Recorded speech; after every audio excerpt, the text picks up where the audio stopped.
suprarrenal de Addison. Acá puse algunos ejemplos. En el caso de pedirle ácido úrico en sulfato sérico, nos puede ayudar con el diagnóstico del síndrome de lisis tumoral, el recuento sanguíneo completo, igual como les mencioné en el caso de vías trombocitosis, leucocitosis, incluso tumores malinos y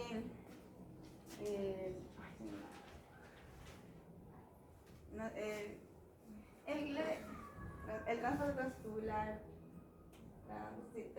transglomerular de potasio, que es lo que les mencioné de la etiología más que todo. Y bueno, vamos a tener igual los diagnósticos diferenciales que vamos a tener las lesiones renales agudas, la necrosis tubular aguda, la hiperplasia suprarrenal congénita, las intoxicaciones por dosis, lesiones eléctricas en medicina de urgencias, fenosis metabólica, rhabdomiólisis, que también como que esta es una de las que más se confunde, la toxicidad por digitales y síndrome de lisis tumoral.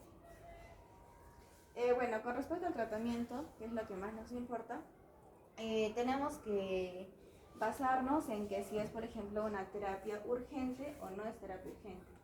Cabe recalcar que, pues, como les mencioné, normalmente los pacientes van a ser asintomáticos menor a 7. Entonces, y cuando ya es mayor cuando ya hay compromiso cardíaco, que es un poco sí o sí tenemos que empezar con un monitoreo cardíaco.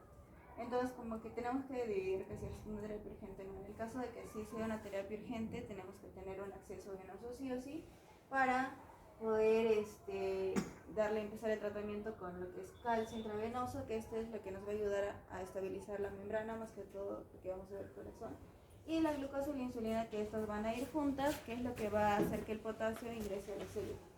Y en el caso de que no tengamos acceso venoso, porque no se le encuentra la vía periférica, o tal vez el paciente como que no se deja o está muy mal, se puede iniciar con lo que es la nebulización de adrenérgicos, y sí o sí tenemos que buscar el acceso intravenoso.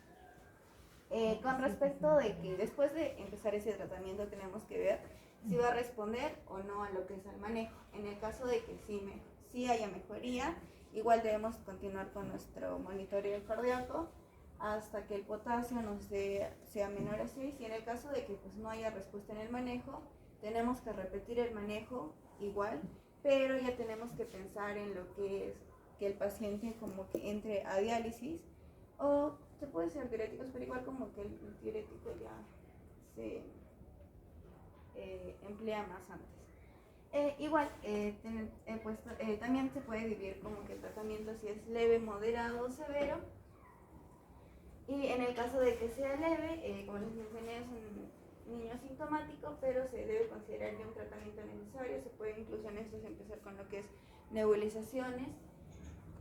También mencionan el Resonum, pero bueno, acá no tenemos en Latinoamérica. El bicarbonato, en el caso solo se da el bicarbonato en el caso de que haya acidosis metabólica, pero nunca se debe juntar con el calcio. Con el gluconato de calcio o calcio. En el caso de que sea una hiperpotasemia moderada, se debe tener ya sí o sí el monitoreo cardíaco. Igual se puede utilizar en nebulización con salbutamol. Y igual el bicarbonato, y acá también ya puede entrar lo que son las infusiones de glucosa e insulina. Y en el caso de grave, igual sí o sí seguimos con el monitoreo cardíaco. Se debe ya pedir interconsulta con lo que es depende también de etiología, pero como es cardíaco, por cardiología tal vez.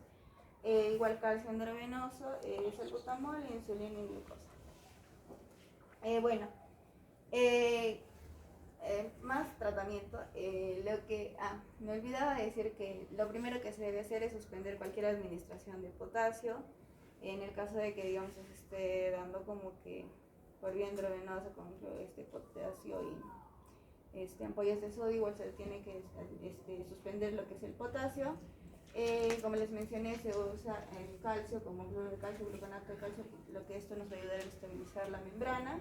Y se puede dar en lo que es el gluconato de calcio de 0.5 mililitro kilo. Y esto es como su tiempo de duración es muy poco. Sí, se puede dar como hasta, o sea, en más repeticiones, pero tiene un un máximo de 20 ml por kilo. Sí, lo máximo que se puede dar es 20 ml por kilo en lo que es el gluconato de calcio. Igual con lo que es la glucosa y la insulina, en este tratamiento tenemos que tener mucho cuidado, ya que hay pacientes que pueden llegar a ser hipoglicemias por el tratamiento y por lo que nosotros como que queremos revertir rápido lo que son el electrocardiograma, porque puede llegar a una arritmia y puede ser letal para nuestro paciente, y se debe igual favorecer la eliminación, que es lo que les decía, que como no tenemos resinas, se puede usar lo que son la furosemida y la diálisis ya. Y bueno, acá están las dosis. Igual acá ya están las dosis más en resumen para que puedan entenderlo. Y bueno, ayer así voy a hablar del caso clínico. Bueno, el caso clínico que busqué es una hipercalemia potencialmente mortal tratada con infusión continua prolongada de insulina. Bueno, en este caso clínico era un bebé de 4 meses con antecedentes de pseudohiperaldosteronismo que, bueno, acude al hospital porque empezó a presentar vómitos, diarrea y nivel reducido de actividad. A lo que el examen clínico se encontró una deshidratación severísima con taquicardia, con mucosas secas, los ojos hundidos, llenado capilar retardado, la piel mateada y el llanto sin lágrimas por el mismo hecho de la deshidratación. Entonces, lo primero que se le administra es un bolo de solución salina normal y líquidos intravenosos para su deshidratación, lo que durante esto el paciente desarrolló un paro cardíaco con un ritmo de asistolia y se le inicia lo que es un RCP, lo cual se le fue pidiendo los exámenes de laboratorio durante todo este proceso, y en donde nos salió que tenía una hipercalemia de 12.3, una hiponatremia de 119, había acidez metabólica con pH de 7.23, bicarbonato de 14 y el lactato estaba de 2.8. Bueno, durante esto, la reanimación, el paciente recibió adrenalina, el gluconato de calcio, bicarbonato de sodio, insulina y dextrosa, y fue intubado. Entonces, se le realizó un electrocardiograma donde se puede ver acá que hay las ondas tepicudas. Después de la reanimación se le volvió a pedir los exámenes, donde mostró un potasio de 8, que sí bajó porque ya que se le administró lo que es el gluconato de calcio. También se le administraron medicamentos hipercalémicos como el bicarbonato de sodio, salbutamol neobulizado, y se le inició también lo que es la insulina y la dextrosa y el poliestireno y sulfonato de calcio. Se le pidió también lo que son urea y creatinina, donde sí se mostró un daño renal y el nivel de potasio volvió a subir. El paciente, como no respondía al tratamiento, se le empezaron, como ya le pasaron la insulina, la glucosa, todo, y a pesar de ello bajó, pero volvió a subir, como se puede ver acá. Lo que se optó es referirlo para diálisis a otro hospital, pero durante todo ese trayecto de la transferencia de hospital a hospital, igual se continuó la infusión de insulina y dextrosa al 0.1 unidades internacionales. El nivel de potasio, por suerte, disminuyó durante todo ese trayecto, y ya se canceló la diálisis porque ya no tenía sentido, porque ya estaba bajando el potasio, ya lo teníamos en un 7, y el paciente ya estaba más hemodinámicamente estable. Se le tomó el electrocardiograma y ya vimos que estaba normal, y por eso se suspendió la diálisis, y también la infusión de la insulina y la dextrosa también, cuando ya el nivel del potasio ya estaba menos de 4. No hubo rebote de esta hiperpotasemia, y se le observó una infusión continua de insulina por 12 horas y se le administró poliestireno de sulfato. Y el niño fue extubado, trasladado a la sala de pediatría bajo atención endocrinológica por su mismo antecedente de pseudohiperaldosteronismo. Y en conclusiones, lo que el caso clínico nos muestra es de que sí, con la infusión de glucosa e insulina se puede bajar, y es importante siempre como que estar al pendiente del electrocardiograma del monitoreo para no llegar a una arritmia lenta. Me paso la palabra a mi compañero.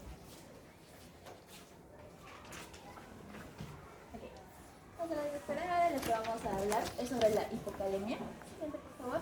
Empezamos con el caso clínico. En este caso tenemos un paciente varón de 13 años que por motivos de ingreso tuvo palpitaciones, mialgias, temblores y una cefalea de 3 horas de evolución. En la evaluación se negó fiebre, diarreas, vómitos o la ingesta de algún fármaco. Siguiente. En cuanto a sus antecedentes personales, tenemos que él es un niño asmático, tiene asma alérgica. También tiene gastritis por H. pylori, tuvo una cirugía por estrabismo, un priapismo de alto flujo a los 6 años. También tuvo un ingreso a la UCI por un síndrome del cute largo.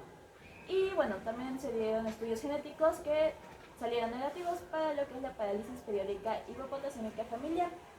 En cuanto a sus antecedentes sociales, tenemos el retiro temporal de la custodia de la madre, porque bueno, hubo un hallazgo de benzodiazepinas en sangre.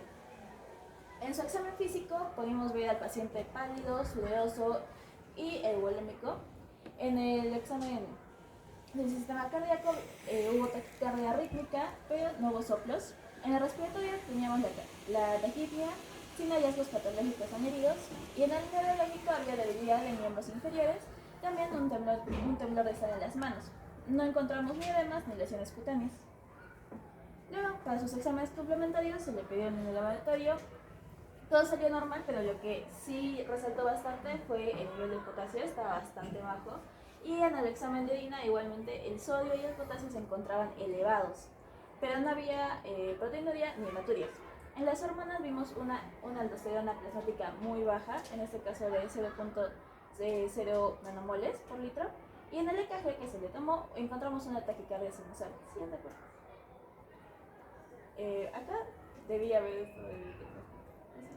esto de... ya está, ahí. Donde podemos ver pues, la onda P sinusal, pero el complejo QRS estaba bastante angosto, teniendo una taquicardia sinusal de 120 latidos por minuto.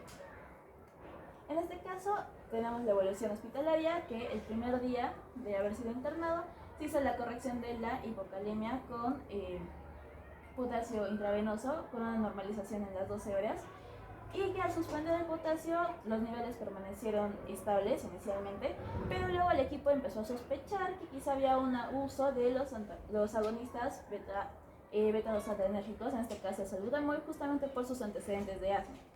Y en el segundo día, en la primera toma, el potasio podemos encontrarlo en 4.4 milimoles por litro y estaba el paciente asintomático. Sin embargo, sí se empezaron a encontrar, por ejemplo, el salbutamol en 3 nanogramos por mililitro. Esta es una cifra bastante elevada. Y en la segunda toma también encontramos, ya que el paciente empezó a presentar otra vez una cefalea intensa, el temblor distal y una taquicardia. En este caso vemos que el potasio está cayendo de nuevo, está en un 3.4 milimoles por litro. Y bueno, el salbutamol lo encontramos incluso más elevado con 65 nanogramos por mililitro. Pero esto fue transitorio. De hecho, sin el tratamiento, los síntomas desaparecieron a las 2 horas y se le dio una alta con potasio por vía oral. Por ejemplo, acá tenemos los valores normales de salbutamol, que serían entre 0.6 a 1.4 nanogramos por mililitro, por lo cual vemos que está bastante alto. Y bueno, para el caso clínico, el diagnóstico final era una hipocalemia producida por el abuso de los agonistas beta-2 adrenérgicos. Entonces, aquí hablando ya de la hipocalemia en sí, tenemos que su definición es que vamos a tener los valores de potasio sérico o plasmático inferiores a los valores normales. En este caso, para los niños vamos a utilizar valores normales de 3.5 a 5.5 mil equivalentes por litro. Sin embargo, tenemos que tener en cuenta que a lo largo de la vida de los niños vamos a tener diferentes valores séricos. Por ejemplo, los bebés prematures podemos encontrarlo en 4 a 6.5 mil equivalentes por litro, en los recién nacidos de 3.7 a 5.9, y ya se va regularizando. En los niños menores de un año son de 4.1 a 5.3, y los niños ya mayores de un año tienen los valores que mencioné, que van de 3.5 a 5 mil equivalentes por litro.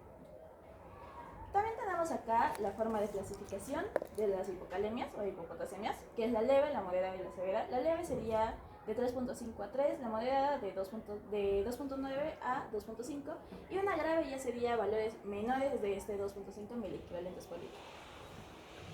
En cuanto a etiología, la principal en estos casos y la más importante siempre va a ser la gastrointestinal, en especial por el aumento de las pérdidas, que puede ser por las diarreas, puede ser por vómitos o por drenajes nasogástricos. Luego también tendríamos lo que es la disminución de la ingesta, que en este caso no es que sea la principal causa, pero sí puede ser un agravante.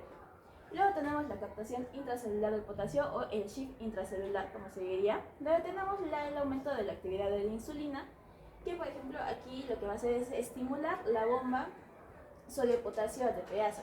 Es decir, que va a haber una hipocalemia transitoria gracias a que justo al estimularse va el potasio que estaba en la sangre va a entrar a la célula. Entonces van a salir valores inferiores. Y el mismo mecanismo se aplica para los agentes beta-adrenérgicos. Pero en este caso, acá se le atribuye también otro factor que al utilizar estos agentes también se va a estimular el aumento de la actividad de la insulina. Es decir, que va a haber una mayor disminución del potasio en sangre. Siguiente parte. Ya tenemos más etiologías. En este caso es el aumento por las pérdidas urinarias. Podemos ver que puede ser por un aumento del aporte distal de sodio, en este caso por el uso de diuréticos, o también podemos darlo por el aumento de la actividad mineralocorticoide, donde tenemos al hiperaldosteronismo debido a una hipovolemia o un aldosteronismo remediable con glucocorticoides. En este caso, la aldosterona, ¿dónde va a actuar? Va a actuar en el túbulo colector. También esta va a estimular lo que es la bomba sodio-potasio, metiendo el potasio en las células tubulares. Pero también la aldosterona lo que va a hacer es que va a estimular una mayor reabsorción del sodio. Entonces, mientras más sodio se reabsorbe, va a haber un cambio, o sea, va a haber una elevación en la gradiente eléctrica, lo cual va a permitir que se elimine más fácilmente el potasio a través de la orina. Y puede hacer el aumento de pérdidas urinarias. Para su diagnóstico también podemos basarnos en la clínica. La mayoría de nuestros pacientes van a ser asintomáticos a menos que los niveles de potasio sean inferiores a 3 miliequivalentes por litro. Los diagnósticos, si son mayores de este nivel, suelen ser más que nada incidentales por alguna otra evaluación por otras afecciones. Pero cuando bajan de este nivel, es decir, cuando tenemos una hipocalemia que ya sea moderada a severa, vamos a ver que tenemos los síntomas neuromusculares, por ejemplo la debilidad muscular, que afecta tanto a los miembros inferiores como al músculo liso. Por ejemplo, algunos pacientes van a decir que tienen náuseas, vómitos o estreñimiento, como vimos en el caso anterior, y los miembros inferiores pierden la fuerza.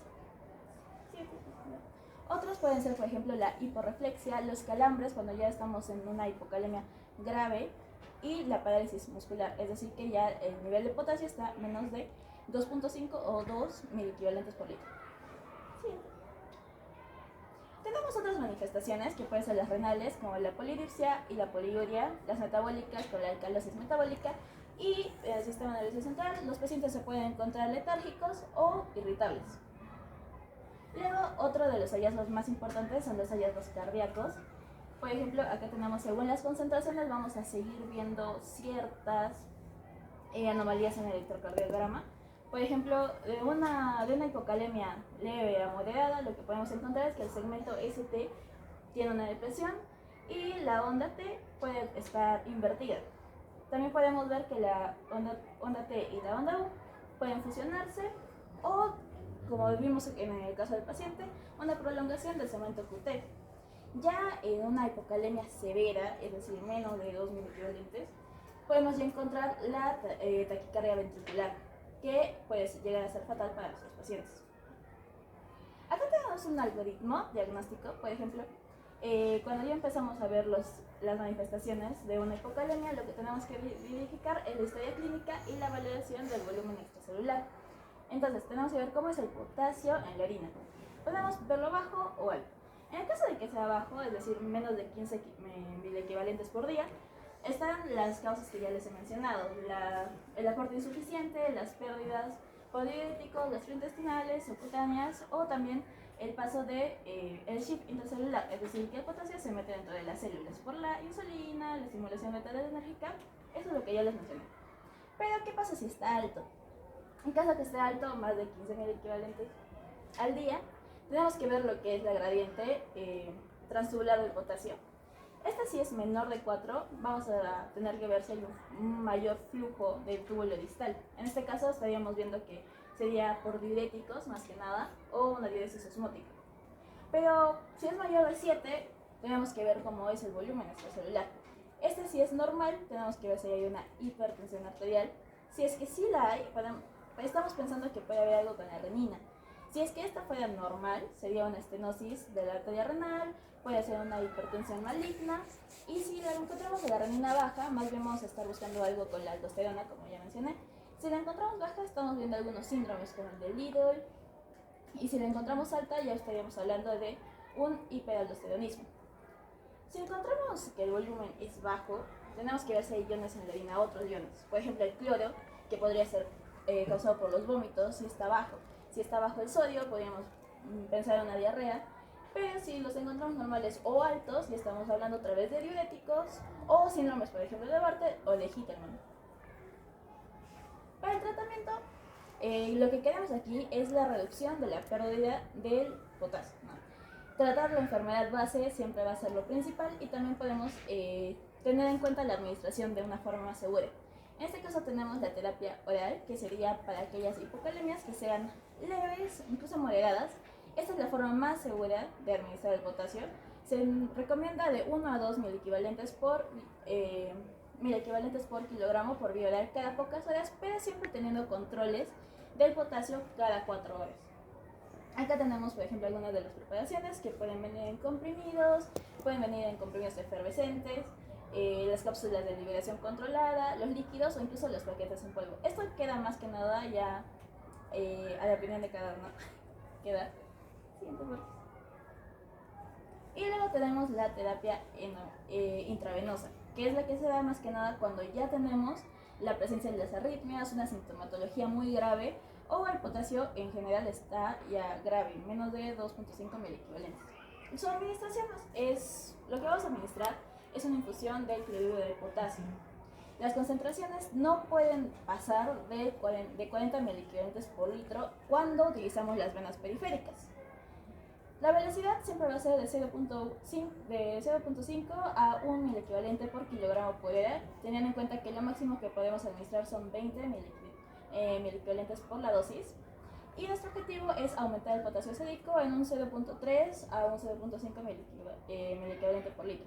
Pero todo esto siempre tenemos que tenerlo con el monitoreo continuo con el EKG. Acá tenemos las consideraciones que tenemos que tener en cuenta, que, como dije, si son venas periféricas no podemos pasar de los 40 miliequivalentes, pero si necesitáramos utilizar más de esta concentración, podríamos utilizar lo que son la vía central. En este caso el niño ya tendría que pasar a lo que es el quirófano. Y bueno, también tenemos que evitar las soluciones de dextrosa, ya que, como dije, esto va a aumentar la insulina. ¿Qué hace la insulina? Empeora la hipocalemia. También controlar la glucosa en sangre en los niños enfermos o que no tienen una buena alimentación, ya que vamos a tener ahí al revés un riesgo de hipoglucemia. También tenemos que reducir la reposición cuando veamos de que los valores ya están regresando a su nivel normal, que sería más de 3.5 miliequivalentes por litro. Y siempre monitorear tanto el potasio sérico en 1 a 2 horas con un EKG continuo, y también pedir gases en sangre. Esa sería la bibliografía que hemos utilizado. Muchas gracias.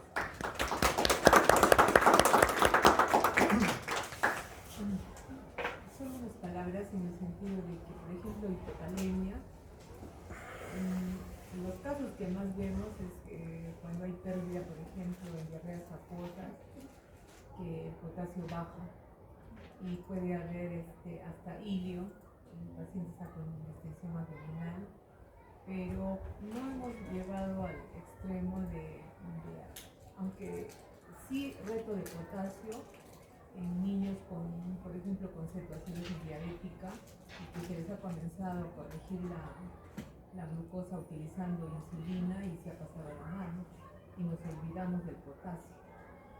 y podemos hacer más daño, ¿no? Entonces, como mencionaba su compañera, si vamos a utilizar potasio intravenoso, hay que hacerlo con mucho cuidado. Acuérdense que si nos pasamos de dosis podemos causar paro cardiorrespiratorio. Y bueno, como anécdota, era una interna de enfermería. Cuando se le indicó era un niño que estaba hospitalizado en cirugía pediátrica, se le indica que le ponga la dextrosa con los electrolitos a la enfermera. Y la enfermera, no sé por qué la manda a la interna y no percató que si ya tenía experiencia en colocar. ¿Y qué creen? La enfermera le pone el potasio directo a la vena. Y el niño hace paro cardiorrespiratorio y fallece en segundos. Sí. Acuérdense que, por ejemplo, la pena de muerte en Estados Unidos es aplicándoles potasio intravenoso, ¿no? Entonces, y tiene que ser con una UCI, ¿no?